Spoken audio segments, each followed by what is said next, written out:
Assalamualaikum warahmatullahi wabarakatuh. Innal hamdalillah nahmaduhu wa nasta'inuhu wa nastahdihi wa nastaghfiruh wa na'udzu billahi min shururi anfusina wa min sayyiati a'malina.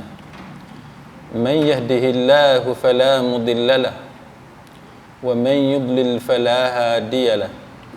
Ashhadu an la ilaha illallah wahdahu la syarika lah wa ashhadu anna Muhammadan abduhu wa rasuluh.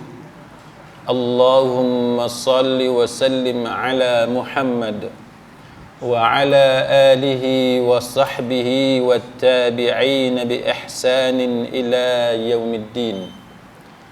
Amma ba'd. Rabbi syarah li sadri, wahai Tuhanku, lapangkanlah dadaku ini, wa yassir li amri, dan permudahkanlah urusanku, wahlul 'uqdatam min lisani, dan uraikanlah kekeluhan lidahku, yafqahu qawli, supaya mereka memahami kata-kataku ini. Rabbi zidni ilma, wahai Tuhanku, tambahkanlah ilmu kepadaku. Allahumma faqihna fid din, ya Allah, kurniakan kepada kami kefahaman tentang agama. Wa 'allimna ta'wil, dan ajarkanlah kepada kami ilmu ta'wil.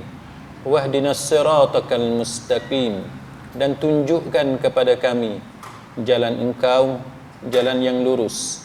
Amin ya rabbal alamin. Saudara-saudari, sahabat, sahabiah, muslimin, muslimat, rahimakumullah. Sementara kita beriktikaf dalam rumah Allah Subhanahu wa ta'ala ini, menunggu masuk waktu isya', saya akan membicarakan satu tajuk, iaitu cara menghadapi penyakit was-was.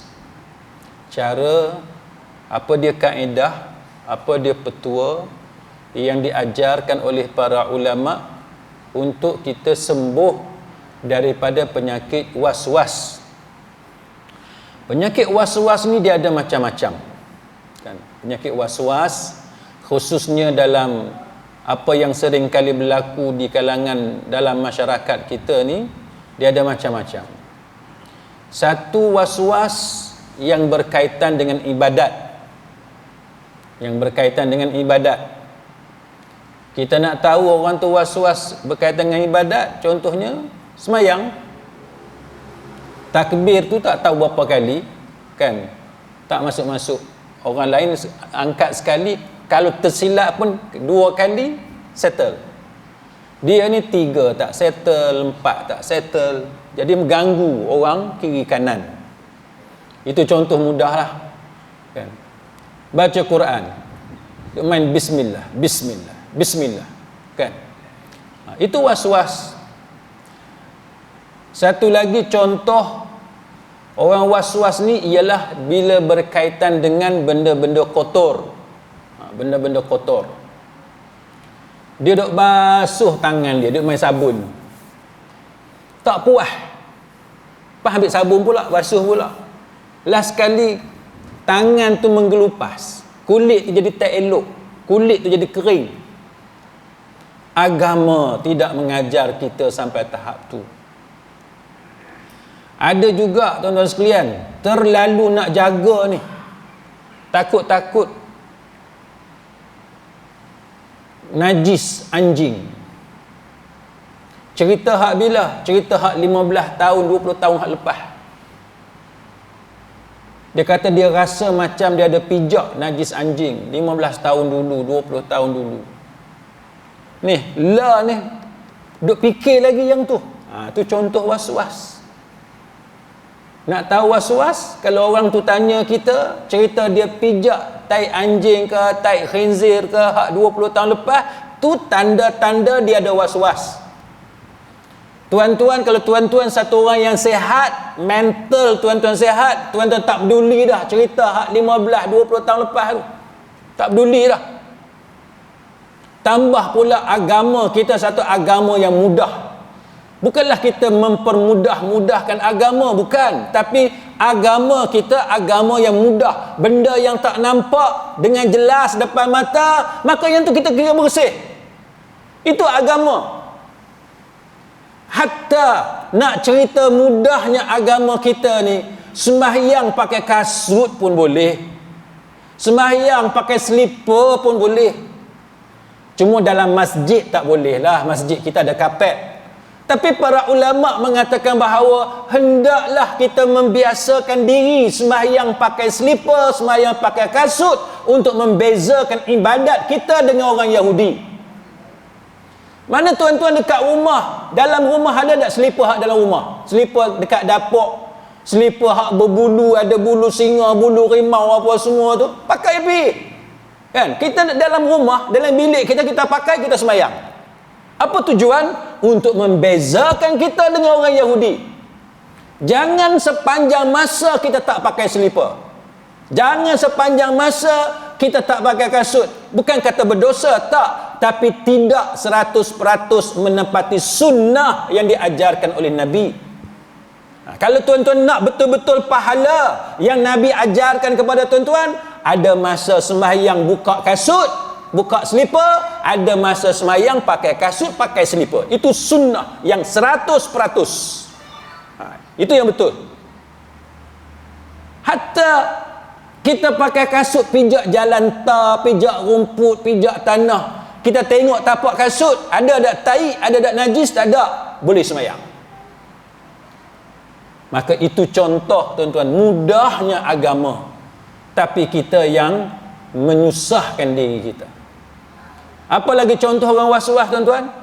Contoh orang was-was, dia pergi tutup pintu dah, malam nak tidur pukul 11, tutup lampu, tutup pintu, tutup pagar apa semua, naik dekat bilik, lepas tu dia teringat, tutup tak lagi pintu, dia turun pula, padahal tadi turun dah. Itu was-was. Itu contoh orang penyakit was-was. Kenapa saya cerita di peringkat intro ni, mukaddimah pasal tanda-tanda orang penyakit was-was, supaya tuan-tuan tahu letak diri tuan-tuan di mana. Kalau tuan-tuan ada sifat-sifat tadi, ciri-ciri tadi, maka tuan-tuan kena perhatikan benda yang kita nak bincang malam ni. Ataupun ada anak kita, kawan kita, hak kita kenal siapa-siapa yang ada ciri-ciri ni, tolong dengar, tolong perhatikan apa yang disenaraikan oleh para ulama tentang kaedah untuk merawat penyakit was-was. Sidang hadirin mukminin, nombor 1 kita mulakan dengan ta'rif was-was. Apa dia definisi was-was? Para ulama menyenaraikan definisi, ta'rif, yang kata was-was ni apa dia. Contohnya Al-Imam Al-Baghawi rahimahullahu ta'ala, Imam Ibn Qayyim Al-Jawziyah rahimahullahu ta'ala, dan juga ulama-ulama lain, mereka menetapkan pengertian was-was tu apa dia. Was-was ataupun waswasah, apa dia? Iaitu dia kata, yang kata was-was atau waswasah itu ialah ucapan yang tersembunyi, yang bimbang. Ni dalam diri kita ni duk ada je suara, duk takut itu, takut ini, bimbang itu, bimbang ini. Tu was-was. Ada je. Semayang aku tadi sah ke tak sah? Dia duduk main.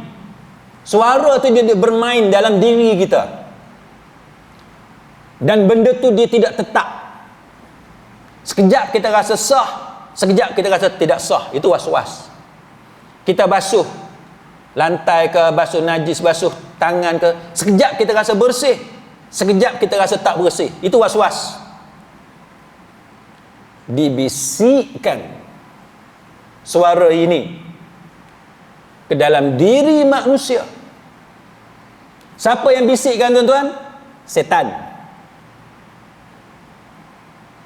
Padahal kita rasa was-was kita tadi, kita bimbang takut berdosa, kita bimbang takut tak bersih, kita bimbang takut Allah Ta'ala murka. Tapi sebenarnya itu setan mempermainkan kita. Setan mempermainkan. Tujuan dia apa? Untuk menyesatkan kita. sama ada dia kata dengan suara yang hanya didengar oleh manusia yang digoda, ataupun tanpa suara, iaitu dibisikkan ke dalam hati manusia. Baik. Berkenaan dengan penyakit was-was, para ulama mengakui bahawa ramai di kalangan manusia yang ditimpa dengan penyakit was-was. Bukan kata penyakit ni jarang-jarang. Tak. Memang banyak orang, ramai orang kena penyakit ni. Yang ni ulama akui. Maka tujuan kita malam ni ialah untuk memberi jalan, kaedah ataupun cara, supaya bagi sesiapa yang ada masalah ini, dia tahu kaedah yang betul untuk merawat penyakit ini. Contoh yang diberikan oleh para ulama tentang penyakit was-was. Contohnya dia kata apa? Dia kata, aku ni rasa, ada masa aku ni rasa ragu-ragu pada Allah. Duduk layan. Suara tu duduk layan. Aku rasa aku ni ada macam ragu-ragu.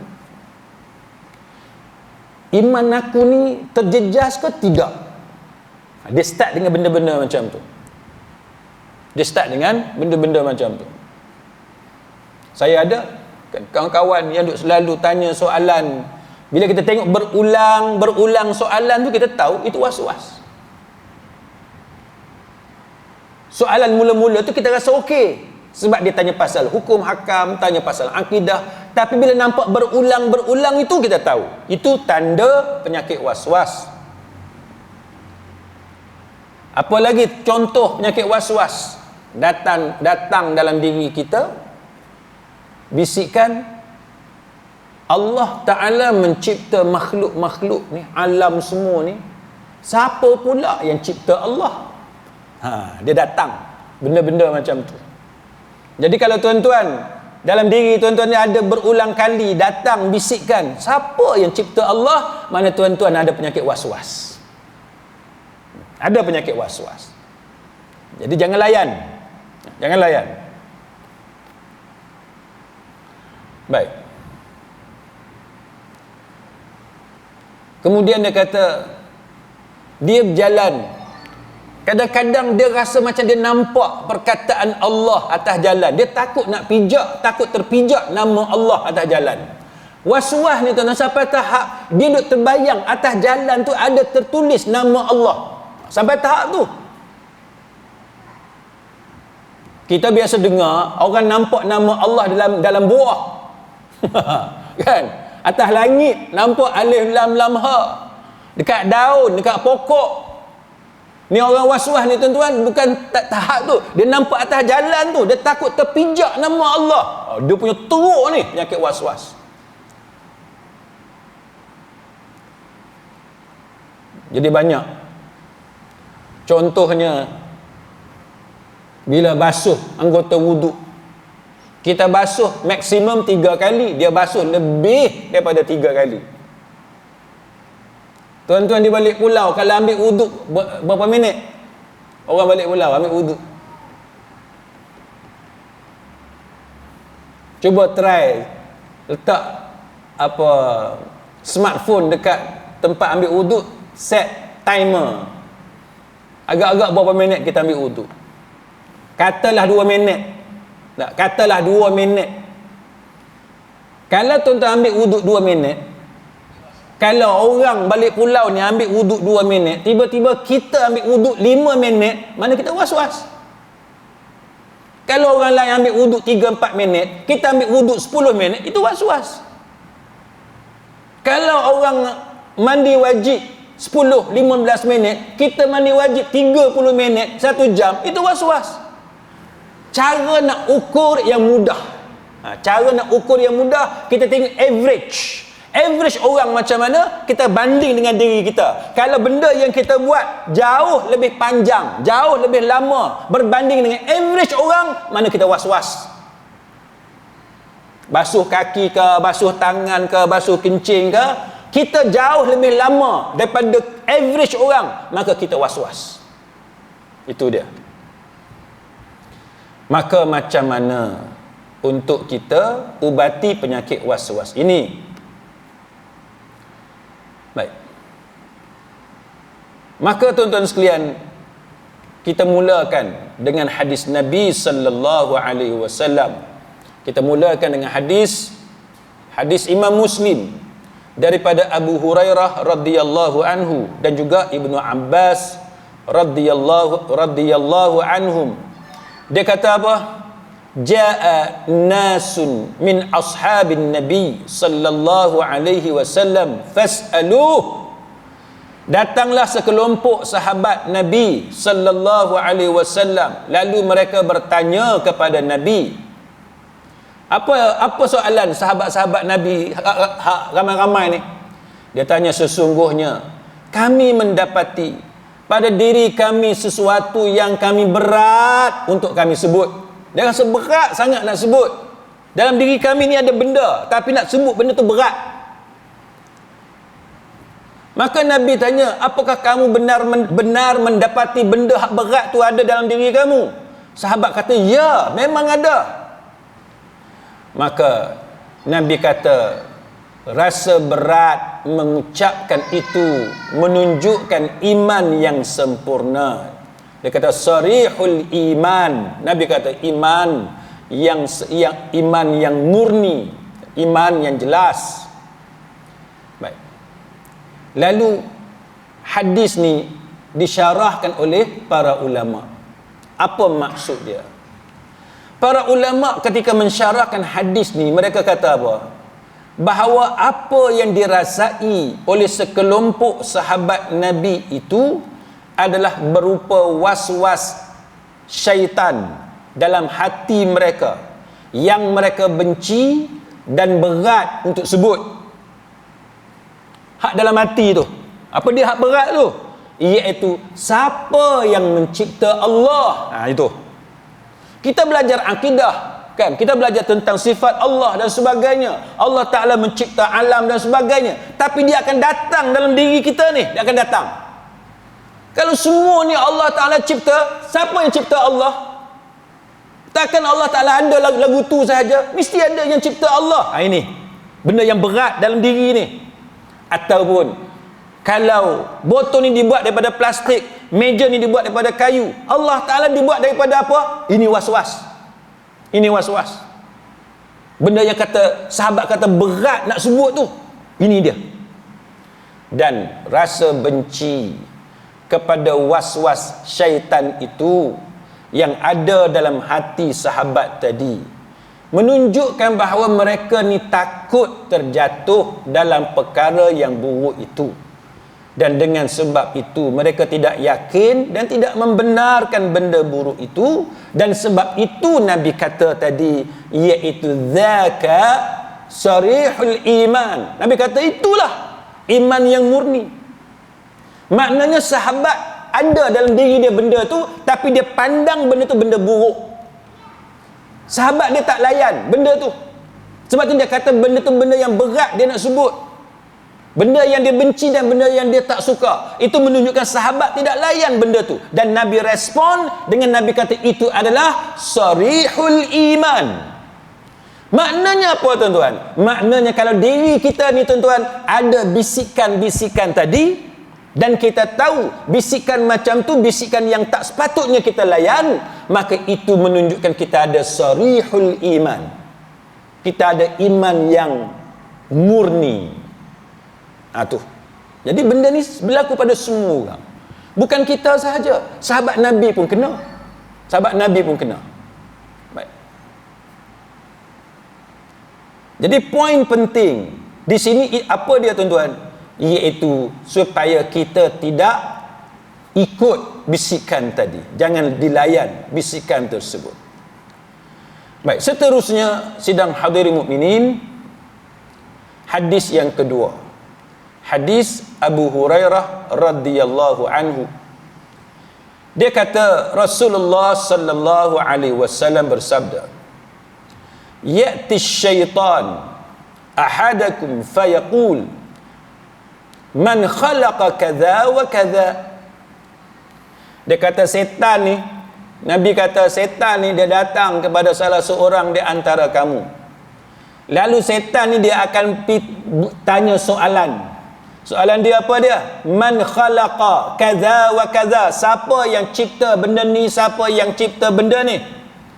Hatta yaqul sampailah dia akan kata apa?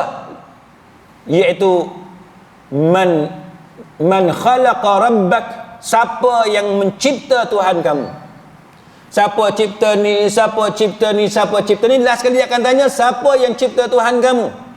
Maka jikalau sampai kepada fikiran itu, maka Nabi kata falyasta'iz billah, maka hendaklah dia meminta perlindungan kepada Allah dan berhentilah daripada memikirkannya. Jangan duk fikir, jangan duk layan benda-benda lagu tu. Maknanya apa tuan-tuan?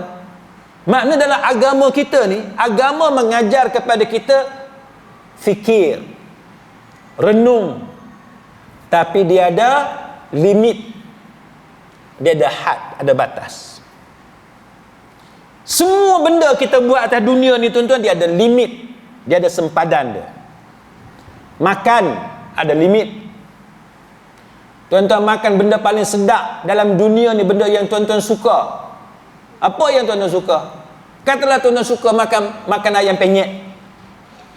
Breakfast ayam penyet, minum pagi ayam penyet, lunch ayam penyet, tea, minum petang ayam penyet, makan malam ayam penyet. Siapa buat ayam penyet? Siapa yang buat kerja lagu ni? Tak ada tuan-tuan. Walaupun dia suka sungguh ayam penyet, dia takkan makan sampai 6-7 kali dalam satu hari. Dia ada limit, dia ada batasan. Sama dengan tidur. Tidur ni bagus, tapi kalau tidur sampai 12 jam, 13 jam, 14 jam, kita orang dewasa ni tak perlu tidur banyak macam tu. Dia ada limit. Ibadat, kita semayang semata-mata non-stop, itu pun Nabi larang. Nabi kata tidur, berhenti, ada hak untuk isteri dan sebagainya. Itu contoh. Kita buat benda baik macam mana sekalipun, dia ada limit dia. Maka memikirkan soal agama, memikirkan tentang Allah, memang diajarkan dalam agama, tapi dia ada limit. Sampai satu tahap, stop, jangan fikir dah. Ada lagu tu. Baik. Maka ulama mensyarahkan hadis ni. Mereka kata apa? Dia kata biasalah dalam hati kita, bila kita fikir tentang siapa yang cipta ni, kita akan tanya siapa yang cipta langit? Kita akan jawab Allah. Siapa yang cipta bumi? Kita kata Allah. Sampailah kepada siapa yang menciptakan Allah. Maka bila sampai tahap itu adalah syaitan, dan kita kena sebut a'udzubillahi minasyaitonir rajim. Kena sebut a'udzubillahi minasyaitonir rajim. Itu yang kita diajarkan dalam agama. Stop. Kena latih diri kita, kita boleh stop daripada fikirkan benda yang tidak membawa manfaat.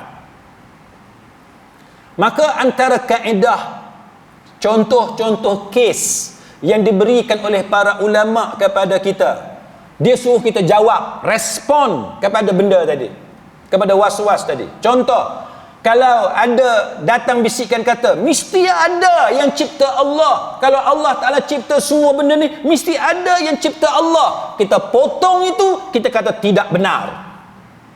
Kita kena kata pada diri kita, itu tidak benar. Kita kena kata Allah bukan makhluk, hanyalah Allah the creator, sebagai pencipta, khaliq, sebagai pencipta. Dia bukan makhluk. Kalau ada yang cipta Allah, mana dia makhluk, dia dicipta. Sedangkan Allah bukan dicipta, dia maha pencipta. Satu. Yang kedua, siapa yang selalu was-was masa ambil wuduk, basuh masa ambil air semayang, tiba-tiba datang bisikan, kamu tak basuh tangan ni. Masa tu kita kena kata, aku basuh dah. Nak kata macam mana? Ustaz, saya rasa tak basuh. Dah, hang kena kata kat diri hang basuh dah. Kena lawan. Pasal apa? Cuba tanya ayah kita, tanya kakak kita, mak kita, adik-beradik, kita ni was-was ke tak? Kalau semua ayah kita kata hang was-was, mak pun kata hang ni was-was, tu imam kat masjid kata hang kalau masuk tempat wuduk hang paling lama sekali, hang memang was-was. Masa tu tuan-tuan, setiap kali datang perasaan kaki tak basuh lagi, perasaan tangan tak basuh lagi, kena kata kat diri kita, ni setan, aku dah basuh dah, baru sembuh. Jangan peduli. Tuan-tuan biasa tengok orang was-was, dia rasa terkencing. Dia rasa terkencing, dia rasa menitik air kencing. Dia pergi masuk ni, lepas dia keluar balik. No, dalam kereta dia ada 10 helai kain pelekat. Dia dah sedia dah, pasal dia duk berasa menitik. Pergi kat kereta. Tadi kain colour biru, ni kain colour hijau pula pakai. Angkat takbir Allah Akbar, rukuk, menitik pula. Pergi pula ke kereta, saling pula, pergi ambil air semayang pula. Orang lain masuk rakaat ketiga, dia 3 helai kain pelekat dah. 3 helai kain pelekat. Menderita tak hidup lagu ni tuan-tuan? Menderita. Bukan setakat dia menderita, isteri dia juga akan menderita kerana ada suami yang macam ni. Bukan setakat dia saja menderita, bukan saja isteri dia menderita, anak-anak dia juga akan menderita kerana ada ayah yang macam ni. Maka kita kena banding diri kita dengan orang lain. Kalau orang lain boleh masuk semayang, tak payah tukarkan pelekat, kita pun mesti masuk dalam masjid, tak payah tukarkan pelekat. Hak rasa menitik tu, lantak dia lah. Kita kata tu setan, aku nak semayang. Kita kena berani kata pada diri kita lagu tu. Kena berani. Ni, cara nak hadapi penyakit was-was. Kena berani kata lagu tu. Saya dah sebut tadi, kalau sampai duk ulang alik keluar masuk, itu memang was-was. Baik. Tapi jangan pula tuan-tuan tanya saya pula, tapi ustaz saya terkencing sungguh. Tu memanglah duk tahan tiba-tiba terkencing. Tu bukan was-was. Orang pun tak kata kita was-was. Yang kita cerita malam ni orang yang memang adik-beradik dia, kawan dia kata dia was-was. Sebab tu saya kata tadi, cuba kita tanya diri kita dekat orang lain, adik keluarga kita, kawan kita ni was-was ke tidak? Kalau kawan dengan keluarga kata kita was-was, ini dia ubat dia. Yang kita bincang malam ni untuk orang yang was-was. Baik. Samalah juga kalau duk sentiasa was-was. Takbiratul ihram beberapa kali. Dah niat ke belum? Ni pun masalah juga tuan-tuan. Yang hang main masjid, pakai kain pelekat, pakai kopiah ni, hang nak buat apa? Maknanya mesti datang masjid nak semayang lah. Niat dia tu. Yang duk fikir pasal semayang Zuhur 4 rakaat, tak masuk-masuk lagi ni pasal apa? Tak payah tuan-tuan. Dah sampai kita menderita macam tu, Allah, baru 4 rakaat, tak masuk tunai lagi. Tunai tertinggal. Lepas tu Allah tunai. Makmum kan imam, tersilap pula dah. Allahu Akbar pula. Bila nak semayang? Sebab tu kita kata, niat ke, tak niat ke, lantaklah setan. A'udzubillahi minasyaitanirrajim. Aku minta perlindungan dengan Allah daripada syaitan. Aku nak semayang. Lantaklah. Hang nak kata aku tidak sah semayang ke, hang nak kata aku ni tak niat lagi ke, terpulanglah pada engkau, aku nak semayang. Itu cara dia, tuan-tuan. Itu cara dia. Baik.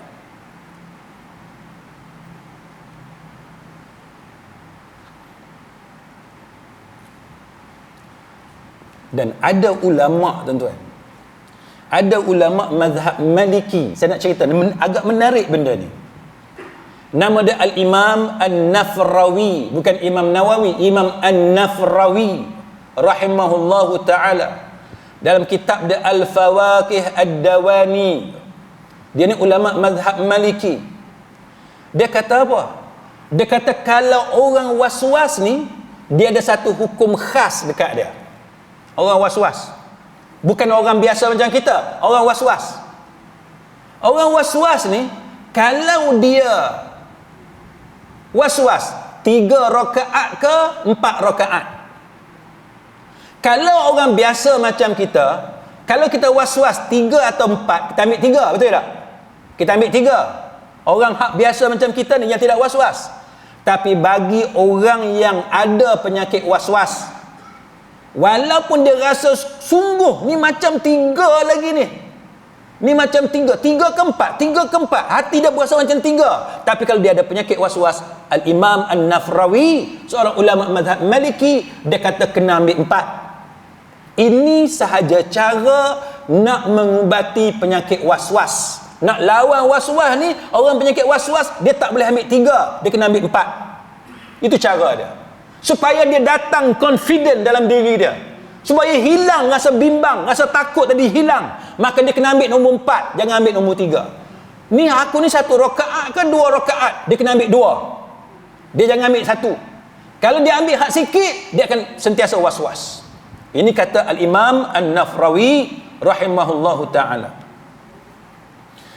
Orang was-was juga tuan-tuan, dia akan jadi masalah dengan isteri dia. Dengan isteri pun jadi masalah, bergaduh. Sehingga kan dia was-was, dia cerai ke tak cerai isteri dia. Sehingga dia kata, aku ni dah cerai ke bini aku? Dah cerai ke bini aku? Maka kita tuan-tuan, kalau kawan-kawan kita datang tanya dekat kita yang dia ni macam cerai bini dia, tuan-tuan kena potong cepat-cepat, kata hang tak cerai pun bini hang tu. Pasal apa? Sebab kita tahu dia was-was. Kita kena potong cepat-cepat. Engkau tak cerai pun bini kau tu. Ni orang penyakit was-was, dia rosak habis tuan-tuan. Setan dia pandai masuk dalam manusia. Dia rosakkan manusia ni dengan cara macam tu. Seolah-olah kita ni ambil berat tentang agama. Seolah-olah kita ambil berat tentang kebersihan dan kesucian. Seolah-olah kita ambil berat tentang akidah. Sebenarnya kita sedang menuju kebinasaan, iaitu membinasakan diri kita sendiri. Ini bahaya. Orang was-was. Maka kalau dia duk tanya tuan-tuan, dia cerai tak bini dia? Kita potong terus. Engkau tak cerai pun bini kau, potong terus. Itu cara dia. Kata Al-Imam Ibn Hajar Al-Asqalani rahimahullahu ta'ala, dia kata selain daripada itu, kita kena alih fikiran kita dan hati kita.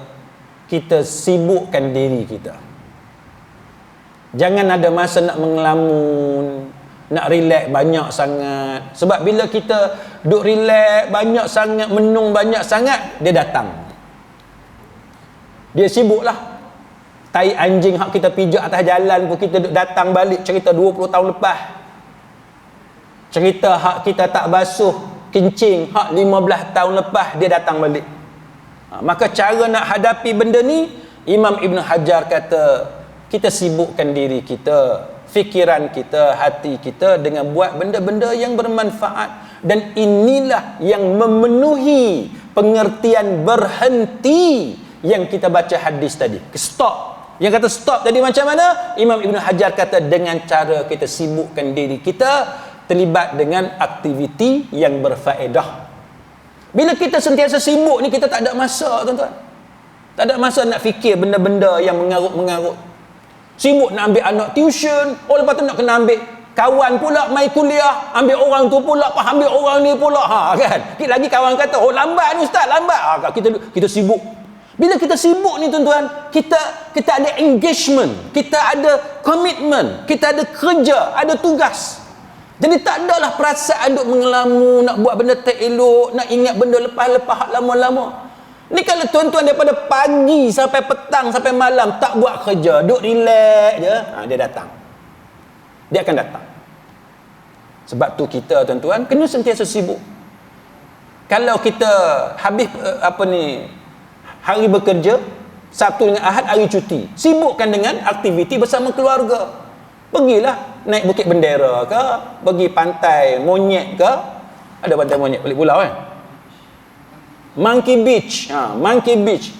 Pergi Monkey Beach ke, pergi snorkeling mana-mana ke, Pulau Redang ke. Sibuk kan, penuhkan masa kosong. Jangan duduk anak dalam bilik, Yang mak dia pergi tengok cerita Korea, yang ayah dia pergi main carrom kan, main carrom tidaklah salah, tapi daripada pagi sampai tengah hari sampai petang problem. Jadi masa tu kita buang lagu tu je tak boleh kan, penuhkan masa. Baik, kata Imam Ibn Hajar, kita sibukkan dengan taubat, dengan zikir, dengan istighfar, baca Quran, ataupun aktiviti keduniaan tapi berfaedah. Aktiviti dunia pun bagus tapi berfaedah. Tuan duduk di balik pulau, kenal kawan-kawan nelayan, ada boat apa semua, ajak kawan-kawan, ajak family apa semua, naik boat pusing pulau sebagai contoh. Tengok keindahan alam, dengar cerita ada gua mana cantik, pergilah masuk dalam gua, tengok apa semua. Dengar cerita ada hotel baru buka, pergilah terjun dalam kolam, dalam hotel apa semua pergi. Jadi isikan masa tersebut dengan benda-benda yang baik. Baik. Kemudian sidang hadirin mukminin, selain daripada itu, kaedah yang diajarkan oleh para ulama ialah hadis seterusnya. Hadis Abu Hurairah radhiyallahu anhu, iaitu kata Nabi, manusia ni dia kata sentiasa saling bertanya benda-benda yang tidak ada faedah. Duk tanya benda yang tak ada faedah. Sampai-sampai setan membisikkan ucapan berikut. Hatta yuqala hadha khalaqallahu al-khalqa faman khalaqallah faman wajada min dhalika syai'a falyaqul amantu billah. Allah Ta'ala menciptakan makhluk, lalu siapa yang menciptakan Allah? Maka barang siapa yang dapat bisikan macam ni, maka ucapkanlah amantu billah, aku beriman kepada Allah. Kena sebut. Datang je, siapa cipta Allah, kita kata aku beriman kepada Allah. Dia kena macam tu. Baik. Jadi penyakit was-was ni tuan-tuan sekalian, dia kata bahawa pada masa itu hendaklah kita berhenti daripada memikirkannya secara berterusan. Kita kena berhenti. Jadi apa yang kita kena buat tuan-tuan? Antaranya ialah kalau datang bisikan-bisikan macam ni, kita kata a'udzubillahi minasyaitonir rajim. Satu. Yang kedua, kita kena pandai stop. Kena pandai berhenti daripada duk layan benda-benda yang macam ni. Baik. Selain daripada itu apa dia? Kita sebut aku beriman kepada Allah dan beriman kepada para rasulnya. Baik. Kemudian dalam hadis yang lain, syaitan ini dia cuba menggoda, dia cuba menggoda manusia, khususnya orang-orang soleh. Kalau dia gagal, bila dia gagal goda orang soleh dengan ucapan kekufuran, dengan perbuatan dosa, maka dia akan goda orang soleh dengan was-was. Orang soleh ni dia akan goda dengan perempuannya, dengan benda-benda maksiat apa semua. Dia gagal yang tu, dia akan try was-was. Sebab apa? Sebab was-was ni dia tak nampak jahat tuan-tuan. Yang nampak jahat ni pegang perempuan, itu nampak jahat. Minum nampak jahat. Dadah nampak jahat. Tapi kalau pergi ambil air semayang 2-3 kali, tak nampak jahat. Ada tuan-tuan kata jahat tu. Tak ada. Tapi ambil air semayang 2-3 kali, jahat apa? Lagi banyak pahala dah. Ni puang. Padahal itulah jahat, itulah setan. Angkat takbir 3-4 kali, tak ada orang kata jahat, padahal itulah setan. Adakah tuan-tuan dalam masjid bila nampak orang angkat takbir 3-4 kali, oh tu setan? Kita tak kata. Padahal itulah setan. Setan gagal menggodanya dengan perempuan. Setan gagal menggodanya dengan syahwah. Akhirnya syaitan menggodanya dengan was-was. Maka kita kena kata itulah syaitan. Kan? Itulah kejahatan yang dilakukan oleh syaitan. Maka tuan-tuan sekalian, dalam hadis Nabi mengajar kepada kita, alhamdulillahilladzi, alhamdulillah, segala puji bagi Allah, segala puji kesempurnaan hanya bagi Allah, yang telah menolak tipu daya syaitan kepada sekadar was-was sahaja. Jadi kesimpulan dia apa tuan-tuan? Kesimpulannya ialah was-was syaitan ini, kalau kita pandai menghadapinya, dia tidak akan memudaratkan kita, dia tidak akan membahayakan kita. Mungkin peringkat awal kita sedih dengan was-was, peringkat awal kita ni macam confused, kita macam keliru, tapi itu permulaan. Tapi kalau kita tahu cara untuk menghadapinya, insya-Allah Allah Ta'ala akan menyelamatkan kita. Sekadar itu tuan-tuan sekalian, mudah-mudahan ada sedikit manfaat untuk kita semua. Maka bagi sesiapa yang ingin mengetahui lebih lanjut, bolehlah membuat bacaan-bacaan. Contohnya tajuk OCD, Obsessive Compulsive Disorder, tajuk overthinking. Banyaklah dalam internet yang tuan-tuan boleh baca. How to stop overthinking, macam mana kita nak berhenti daripada duk fikir banyak sangat, kan? Selalu duk fikir melampau-lampau, benda yang tak payah fikir pun kita nak fikir. Maka ini antara punca-punca yang menyumbang kepada teruk atau tidak teruknya penyakit was-was yang kita ada. Mudah-mudahan saya doakan tuan-tuan, saya sendiri, kita semua, supaya Allah Ta'ala melindungi kita daripada penyakit was-was, supaya Allah Ta'ala memberikan kebahagiaan kepada kita semua di dunia dan juga di hari akhirat. Wallahu a'lam. Aqulu qawli hadza wa astaghfirullahal azim li wa lakum. Wassalamu alaikum warahmatullahi wabarakatuh. Subhanakallahumma wa bihamdik asyhadu an la ilaha illa anta astaghfiruka wa atubu ilaik.